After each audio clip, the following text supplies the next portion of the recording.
So 49% of the people that were dealing with addiction and opiates were prescribed it legally at their first time.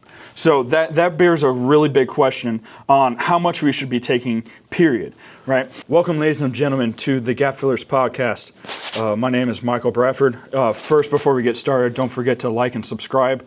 That will help us support the channel and get us going. All right, so I had the opportunity this past Tuesday to go to an event that was kind of highlighted by Casey DeSantis, who is the First Lady of Florida. Also, the Lieutenant Governor was there. This was at the FDLE here in Orlando. And what they wanted to highlight was the crackdown of whippets and nitrous oxide here in Florida, and specifically here in Orlando, where 2 people were recently arrested. So what is nitrous oxide? Nitrous oxide is the gas that they give you for dentistry. It's also the kind of what they get put in cars to make them go really fast at times, for like drag racing and things like that. However, this because of the way it works within the body, it almost acts as a mild form of high, and so people also use it for that purpose, which is technically illegal here in Florida. Now, how are people able to get their hands on it if it's for specific things? Well, there's also a culinary use. You're allowed to use it for the application in whipping cream and to make stuff airy, and so that's how they kind of get around it.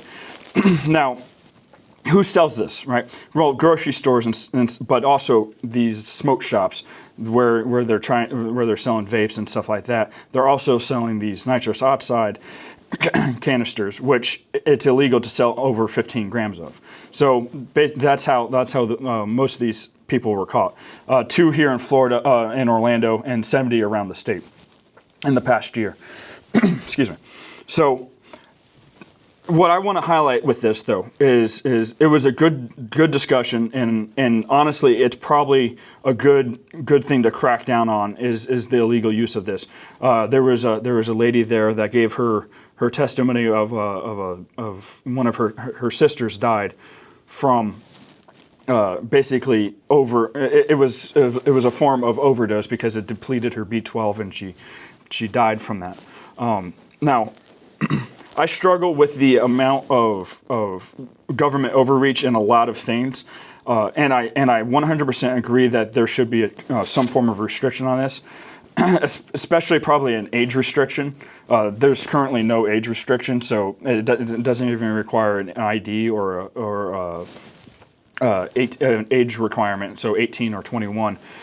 like we even do that with alcohol, because it has a culinary use doesn't mean we don't sell, or that we sell alcohol to minors. So now that's probably the most I would go with that crackdown as we speak, for the purposes of not growing the government even more. Now, I want to highlight this. I do not support drug use. I even struggle with the amount of I was prescribed some opiates when I had my one of my wisdom teeth pulled, and I didn't take it because I didn't need it, and I don't trust I don't trust any sort of drug, whether it's legal or illegal, because of the addiction and how it will change my state of mind. Now, what I want to focus on, though, is that we've been at this drug war for about 50 years now. It started really strong under the Nixon, and then Reagan administrations really tightened down on it with the Just Say No. And that was something that Casey DeSantis highlighted, is basically the education of children against the consequences of the drugs. Now, we've tried that version for 40 years. Since the 80s, and it still doesn't work. Why? Because kids want to do what's cool. They don't care, if a parent or if a teacher is saying it, or it's a cultural problem, and you'll always have, particularly in young people with minimal consequence, with minimal experience in their brains aren't fully developed, and we don't even trust kids to do a lot of things all the way up to that point. They still end up being able to take advantage of that, right? They'll sneak out. They'll do all this stuff. Now, I'm not, and that's not saying that that's not part of it. However, if you're focusing on just the education of reducing drug use, that's the first problem, right? Because where it really starts is it starts at home. It starts with what you allow your kids to get away with, and how much is reinforced at home. That's where we kind of make our mistake as a society. We think the government, or we think the education system is responsible for our kids, when it's the father and it's the mother. That's the first line of responsibility, and you will be held accountable for those. Now, the second thing I really want to highlight, though, is the amount of legal opiates we have floating around in America. So this was a study done by NIH, and this was a study of over 1,000 people that were entering into a rehab center, and when they were kind of surveyed at when they first came into use of a drug. Now, you would think that there's some peer pressure. Now, there probably was. Don't you want? Hey, you think of that little shady character, hiding behind a corner. Do you want to buy some drugs, kid? No. Most of it came, 49%. That is the amount of their first opioid experience coming from legal prescribed drugs to themselves. So 49% of the people that were dealing with addiction and opiates were prescribed it legally at their first time.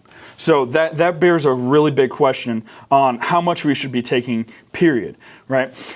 In today's society, we've talked about values and we've talked about culture a lot, and we'll continue to do so. But one of the biggest things is we don't like the idea of pain as an idea.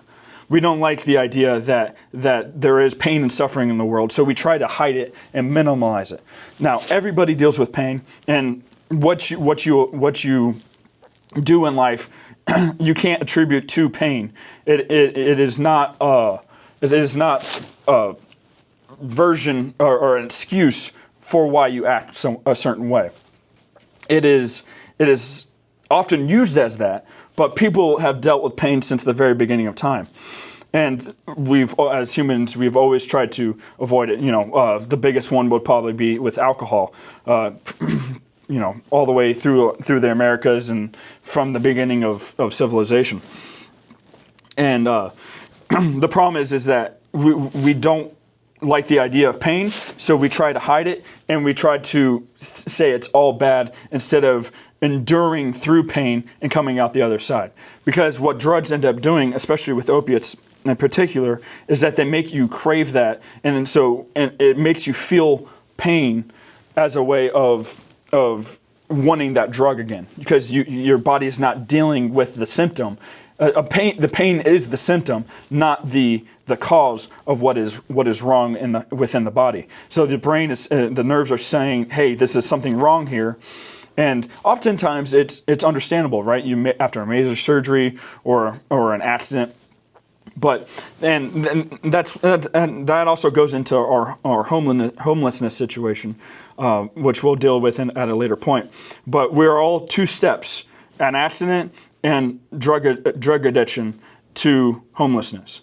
That is one of the major causes of homelessness in America. The panhandlers out there, a lot of that has to deal with the opioid addiction here in America. Because there's multiple steps, there's multiple safety nets, both governmental and societal, that prevents us from having homelessness as a general. So the second most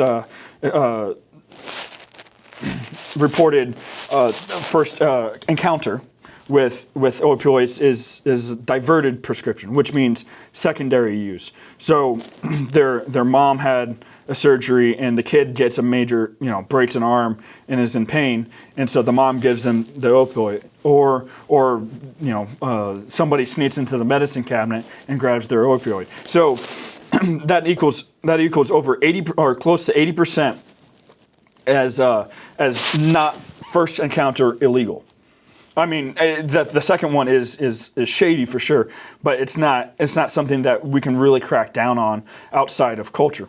So that leaves only 15%, close to 15% as their first encounter being illegal. So our drug problem isn't necessarily a drug enforcement problem. It starts with our healthcare system, and it starts at home with how much we allow into our lives. And so what I encourage y'all to do is do not view pain as a 100% bad thing.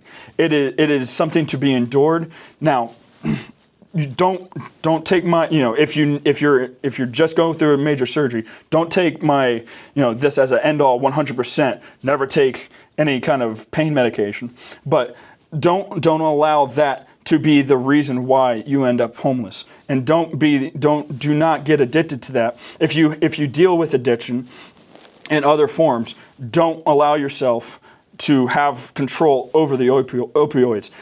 Give it to somebody else that you trust to manage it for you. I have a friend that had said the same thing, that his mom would control the amount that he was given in a surgery.